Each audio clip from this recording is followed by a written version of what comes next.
This is my rhubarb meringue pie. And the ingredients are, for the sweet crust pastry, plain flour, vanilla pod, butter, salt, icing sugar, and an egg. And for the rhubarb curd, rhubarb, caster sugar, corn flour, butter, and beetroot juice.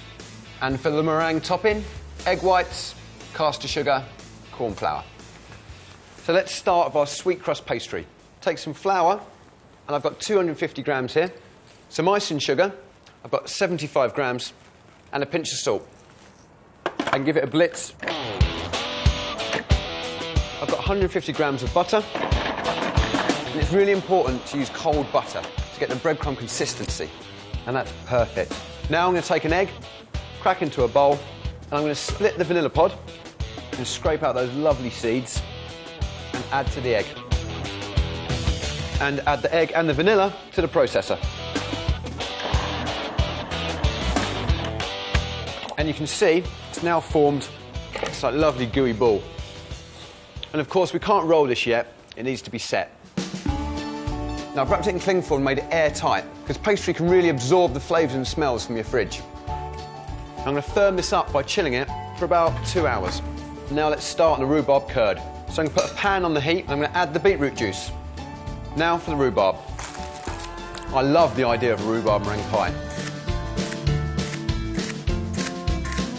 But I really want the curd to be bright, and that's why I'm using the beetroot juice. And you can already see the red colour. I mean, look at that. I'm going to let that cook and start stewing for about 10 minutes. So while that's cooking away, let's start on the eggs.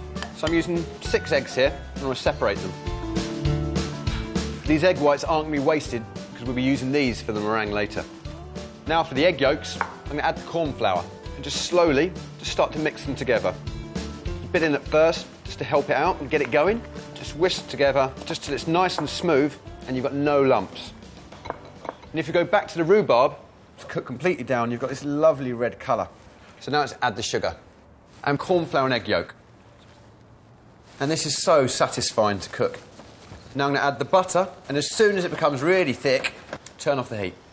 So that's it. Our rhubarb curd's made. All I've got to do is allow it to cool down, and I continue on the pastry. Just trying to keep a nice round shape. Take the rolling pin at the top, and just start rolling over. And then just gently lay the pastry over. Just start pushing in to the corners, just like so. And we're now going to pop it back in the fridge to firm up again for about 10 minutes. Now, the reason why I keep chilling pastry is because it cooks a lot better once it's firmed up and chilled. And sometimes the pastry shrinks when it cooks. So what I've done is let it fall over the sides. So it's now ready to blind bake.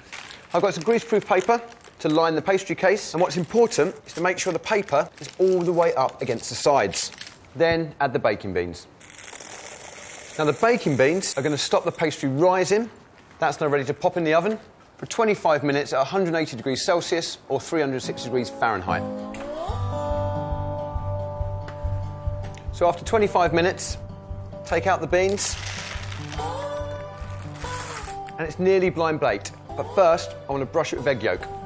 Now this is going to create a seal, so nothing leaks. Right around the edges, really important, and the top. Now I want the pastry to be crunchy, so I'm going to turn it to the oven for about 8 to 10 minutes till it goes a nice biscuit colour. And that's exactly what you want. Just trim it. And let's start to fill it with a rhubarb curd. Look at that. Yum. But I'm not quite finished yet. Still got the meringue to do. Now, with the egg whites left over from the yolks earlier on, just pour into the bowl. I'm just going to gently get that going to start. And then gradually start adding the sugar. And then with about 15 seconds to go, add your corn flour. And the corn flour is going to give it a marshmallowy texture and a nice shine. And you can see the ribbons are formed and there's a few peaks holding. A large spoonful, look at that.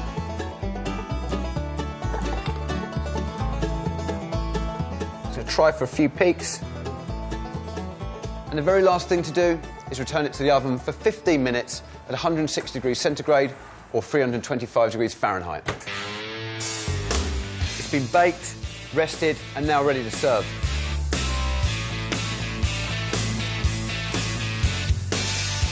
Oh, that tastes good. The rhubarb's really strong, and the meringue's just light and fluffy.